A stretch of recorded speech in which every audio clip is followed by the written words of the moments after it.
All right, everyone, welcome back. Today, I'm going to talk about a really cool tax idea that you can use today for an extra deduction, and that is what is often referred to as the Augusta rule. And this rule became popular was because it was used in Augusta, Georgia, but this is in the IRS code. If you want to be nerdy like me, it's IRC 280A. And what this rule says is that if you rent out a property for no more than 14 days, that income from the rental is not subject to tax. For example, let's just say you have a vacation home and up in the mountains a couple hours away. You use it most of the year, but you decide at one point you're just going to rent it out to someone and they rent it, let's just say 10 days. And that's the only time it's rented during the year, but you collected rent on it. If that was the only time it was rented during the year, you will not owe any tax on that. So the beauty of this rule is that you can actually pair this with creating a deduction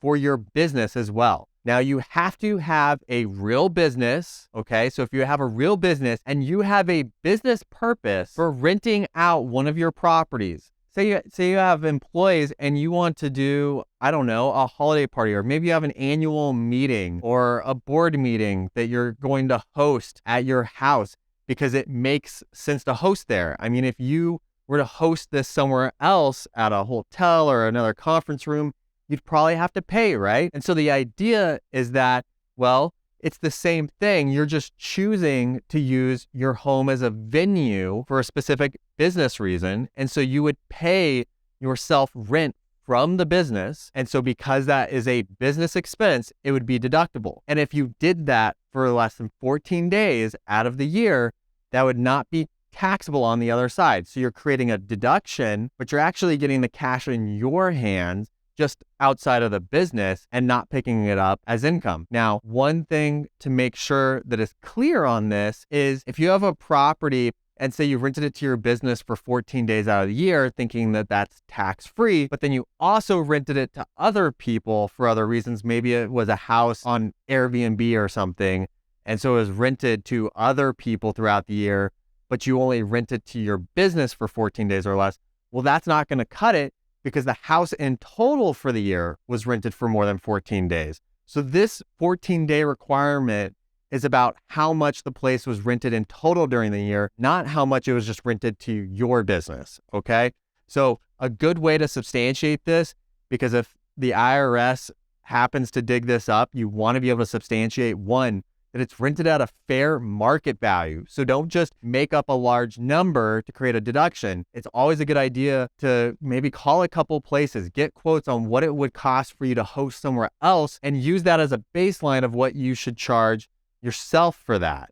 And then two, because this is a business expense, generally after this, you issue a 1099 for rents you pay in your trade or business.